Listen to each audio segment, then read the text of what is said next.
जी entertainment की मुश्किलें कम होने का नाम नहीं ले रही हैं। जी एंटरटेनमेंट एंटरप्राइज को नेशनल कंपनी लॉ ट्रिब्यूनल यानी एनसीएलटी से तगड़ा झटका लगा है। एनसीएलटी ने जी एंटरटेनमेंट को आदेश दिया है कि वो 3 अक्टूबर से पहले ईजीएम के बारे में जानकारी दे। एनसीएलटी में इस मैटर की अगली सुनवाई 4 अक्टूबर को होनी है। अब जी एंटरटेनमेंट को एक्स्ट्रा ऑर्डिनरी जनरल मीटिंग बुलानी ही होगी।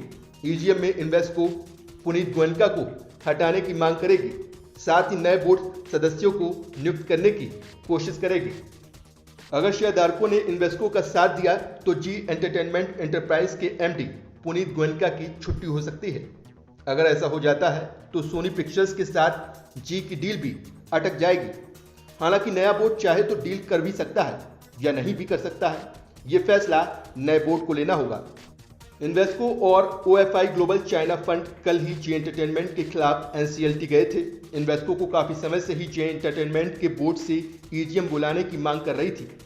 इसके अलावा इन्वेस्को की पुनीत गोयनका को एमडी के पद से हटाने की मांग भी की जा रही थी। साथ ही 6 नए बोर्ड मेंबर्स को नियुक्त करने की मांग थी। वैसे कानूनन अगर कोई कंपनी किसी कंपनी में 10% से ज्यादा की निवेशक है और वो ईजीएम बुलाने के लिए नोटिस देती है तो कंपनी को 3 हफ्ते के अंदर ईजीएम बुलानी होती है। जी एंटरटेनमेंट में इन्वेस्को की 18% के करीब हिस्सेदारी है। इन्वेस्को ने कॉर्पोरेट गवर्नेंस का मुद्दा उठाते हुए ईजीएम बुलाने की मांग की थी। इन्वेस्को ने पहले 11 सितंबर को ईजीएम के लिए नोटिस दिया था। जी को ये नोटिस 12 सितंबर को मिला था। इसके अनुसार जी को 2 अक्टूबर तक ईजीएम बुलाने की घोषणा करने का समय है। अगर जी एंटरटेनमेंट ईजीएम की तारीख घोषित करने में फेल होती है तो इन्वेस्को खुद मीटिंग की तारीख घोषित कर सकती है। इस वक्त जी एंटरटेनमेंट में प्रोमोटर्स के पास काफी कम हिस्सेदारी है, जबकि विदेशी निवेशकों के पास 70% के करीब हिस्सेदारी है। जी एंटरटेनमेंट में प्रोमोटर्स की 4.77% हिस्सेदारी है। म्यूचुअल फंड के पास 3.77%, विदेशी निवेशकों के पास 67.72% और एलआईसी के पास 4.89% हिस्सा है। सूत्रों के मुताबिक ग्लोबल एसेट मैनेजमेंट कंपनी होने के नाते इन्वेस्को विदेशी निवेशकों को अपने पक्ष में मोड़ सकती है। ऐसे में जी एंटरटेनमेंट की सोनी के साथ डील में पेंच फंस सकता है। जी एंटरटेनमेंट ने सोनी इंडिया के साथ जो करार किया है उसके मुताबिक जी एंटरटेनमेंट में सोनी इंडिया का मर्जर हो जाएगा।